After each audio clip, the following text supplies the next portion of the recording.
Welcome guys, this is Rene Borg from Champions Everywhere. Today I want to talk about feet because there's so many questions and so much talk today that leads straight to shoes, okay? I'm a pronator, I'm a supinator, what shoes should I be getting to fix that? But what do you run on? Do you run on the shoes? Well, really you're running on your feet, right? Your feet are your primary piece of equipment. Before you think about anything else, that's what you need to look after, okay? So when we see people, whether it be at workshops, at personal consults, first thing we're interested in is, do you have a foot that can actually do the very simple thing that it's meant to do, which is give you a stable platform to generate and absorb forces through. If you don't have that, there's not going to be a tool in the world that's going to help you, okay? It's just going to be a crutch.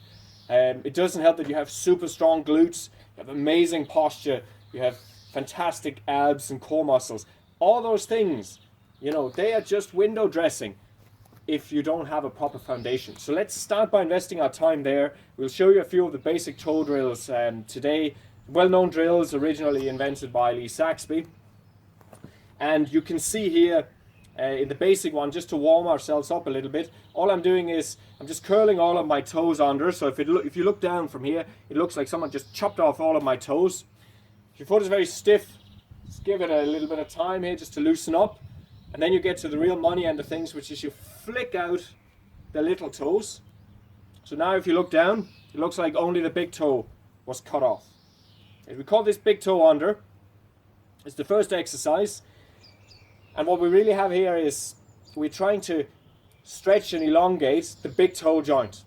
Okay, so what I don't really want to see is kind of weird little twists, because I'm not trying to twist the big toe. I'm keeping it here in a flexed position. If you have a lot of mobility already in this joint, or if you're developing it, you can lift the other toes up.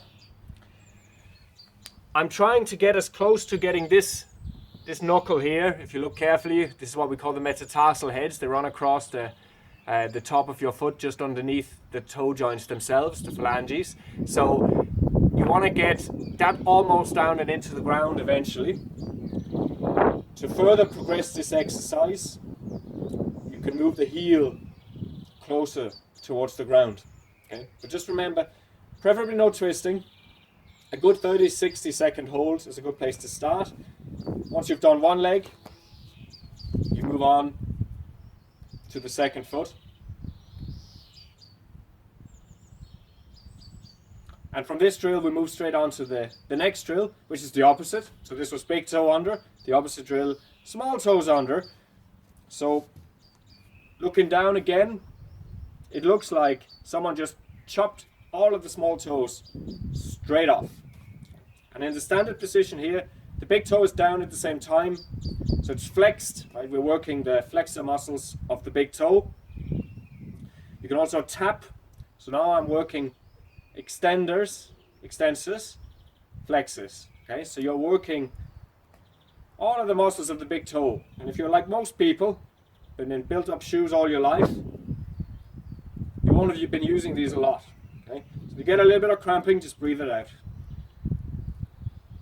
So you can tap as I'm doing here, you can press, and you can work on making sure that you have all of those other little toes under. So we don't really want to be seeing the toes themselves. They're completely tucked away. It looks like they're entirely gone. I'm only seeing the knuckleheads. So what you're looking for is 30 to 60 seconds in the beginning, but really it's not about the numbers. It's about continuing until you get results. You know, willy-nilly doing this once a day, once every second, third, is not going to get anywhere. You're not serious about it then. I remember, the more support you've been wearing before, orthotics, over-engineered footwear, the more you will need of this, because the worse your foot's going to be. So you need to spend the time, you need to invest in yourself at least 3 times a day in the beginning.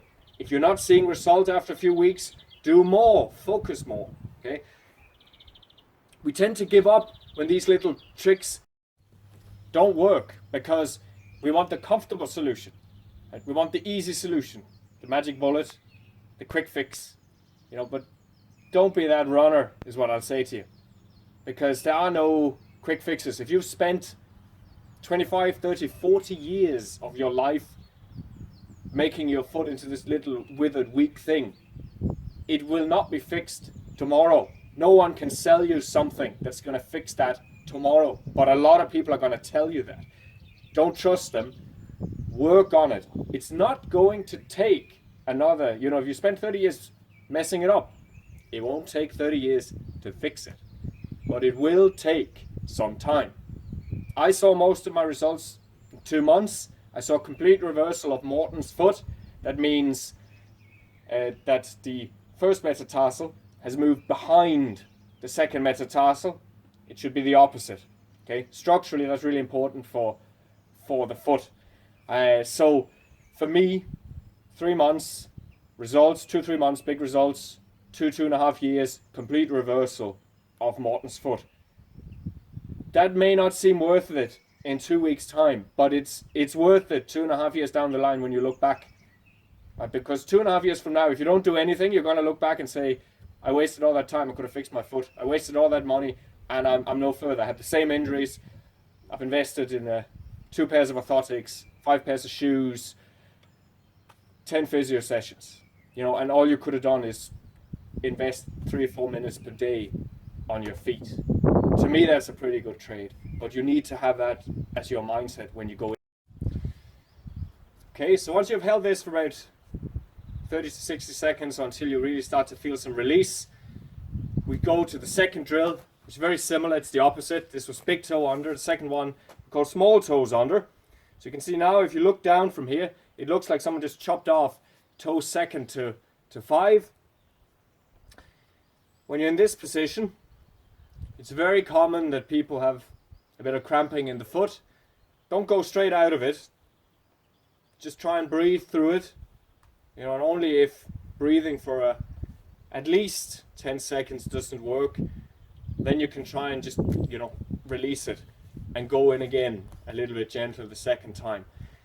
This drill here, once you can get the toes comfortably under, you need to be working that big toe as well, because that's where the money is. That's the most important part of the foot. Okay, so you can start by tapping. So if you look carefully there, you can see my big toe is extending up, contracting down, right? So I'm working the flexors and the extensor muscles of the big toe, right? Not something that most of us have used a lot for a long time if we've been in built-up footwear. You can also really just work on the flexion. So press the big toe down until you can see reddening of the toe. And once done with that, you shift straight into the other foot and commit to doing this. I said, don't do it willy-nilly. Make sure you do it before runs, after runs, brushing your teeth, morning and evening.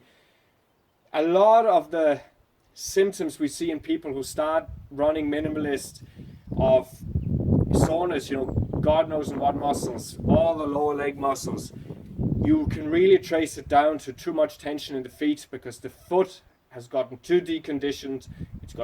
It gets too tense because it's not used to all that new sensory feedback that you're giving it when it's not, in 10 centimeters of rubber and comfort. So suddenly those muscles they tense up, and it actually creates tension across the whole ankle joint and often all the way up into the lower leg. There's another reason as well, which we can talk about while I'm holding this. The less you do this, the worse your foot is, the more it'll wobble, right? So if you don't have a strong big toe, let's see, I squash it in here like this.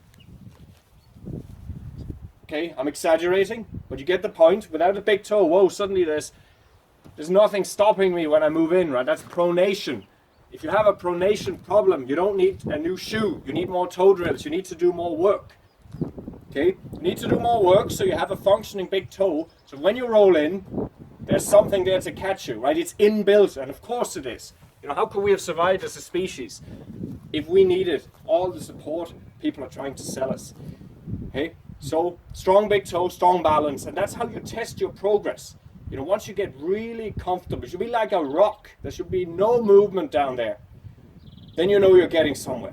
If you're not getting to that, you're not doing it right. You're not doing enough, or you're not doing it concentrated enough with the 2 drills. And this is just 2. Like, we have an array of toe drills that you can move on to. There's a whole series. We show them in all of the workshops. We teach it in all of the personal consults because it's always fundamental. It doesn't matter what's wrong with you otherwise, injury-wise. You know, if you have terrible posture, of course we want to work on that.